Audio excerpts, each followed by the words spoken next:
चलो आज मैं आपको एक ऐसी दिल दहला देने वाली लव स्टोरी सुनाता हूँ जिसे सुन के बंदर भी कहे अगर हमारी नस्ल से विकसित हुए मानव ऐसे होते हैं तो फिर रहने दो, हम बंदर ही ठीक हैं। बहुत समय पहले की बात है, एक गांव में काली मनहूस रात छाई हुई थी। चांद अमावस का था, बिजलियां ढोकी की तरह गड़गड़ बज रही थी। उस रात डर के मारे मुर्गी ने भी अंडा नहीं दिया था। पड़ोस के ताऊजी अपने गोटे हाथों में लेके थरथरा रहे थे। ये क्या बात करता है यार?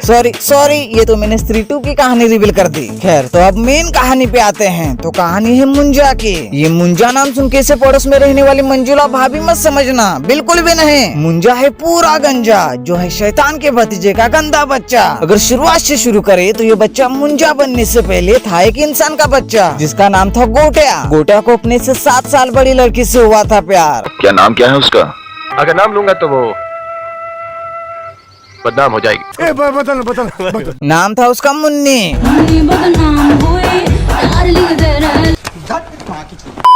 गोटिया नहीं चाहता था दुनिया को पाना, वो बस मुन्नी की चाहता था कह के लेना। लेकिन माँ ने कहा तुम्हारी उम्र उसकी चोटी से भी है छोटी, तुम नहीं कर सकते उससे शादी। मुन्नी की शादी हो जाती है किसी और से। फिर गोटिया गाना गाता है, बेवफा मुझे छोड़ गई, दिल मेरा तोड़ गई, तू है सिर्फ मेरी रानी, मैं हूँ आशिक गोटिया तेरा। मुन्नी,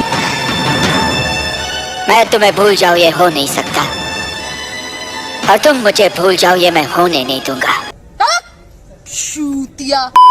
गोटिया नहीं था आसानी से हार मानने वाला। उसे पता था जब लड़के आंखों से ना पटे तो अपनी गोटों की ताकत लगानी चाहिए, और जब गोटों से भी ना पटे तो आखिरी ऑप्शन बचता है काला जादू। और काला जादू करना तो गोटिया के लिए इतना आसान है जितना पीयूष के लिए मैगी बनाना। फिर क्या, गोटिया बैठ जाता है पीपल के पेड़ के नीचे, नींबू मिर्च और थोड़ा सा अदरक लेके। लेकिन सिर्फ इससे काम नहीं चलने वाला था, जादू का असर तभी होगा जब वो किसी की बलि देगा। चलो यहाँ भी कोई दिक्कत नहीं, गोटिया की बहन कब काम आएगी? गोटिया बहन की बलि देने के लिए तैयार है, लेकिन बहन कहती है नहीं। अब क्या, गोटिया और बहन की लड़ाई। गोटिया का गिरना, गिरते ही गोटिया की आत्मा बाहर और गोटिया यमराज के घर। फिर गोटिया की आत्मा ना भटके इसलिए उसके अस्थियों को उसी पीपल के पेड़ के सामने गाड़ना जहाँ गोटिया ने काला जादू करने की नाकामयाब कोशिश की थी। और यही से गोटिया की मुन्नी से शादी करने की अधूरी इच्छा पूरी करने के लिए गोटिया की आत्मा बन जाती है मुंजा।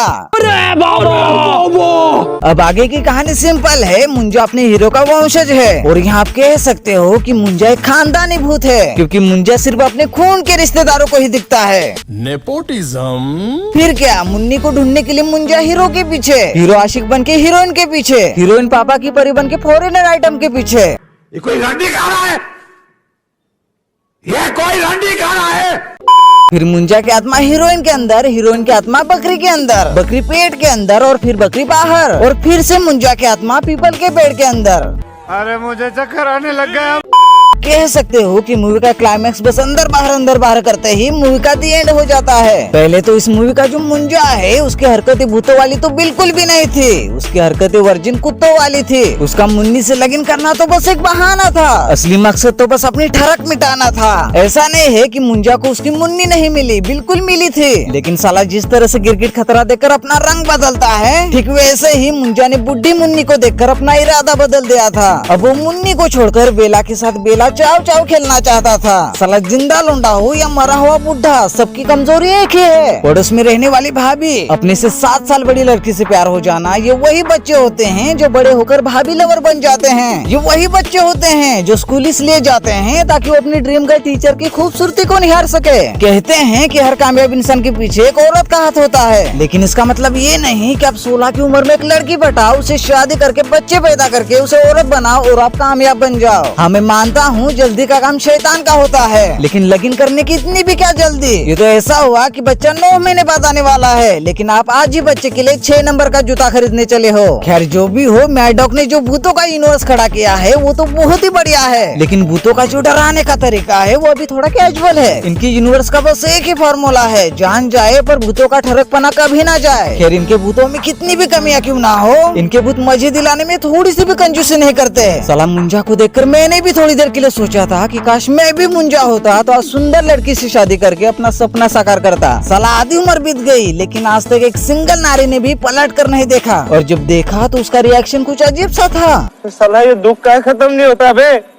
खैर यहाँ नाबालिग मुंजा की शादी तो नहीं हो पाई, लेकिन मेरी शादी कब होगी? चलो मैं वो जरा अपने पिताजी से पूछ कर आता हूँ। तब तक के लिए बाय। शादी करनी है, तेरे को शादी करनी है, रुक।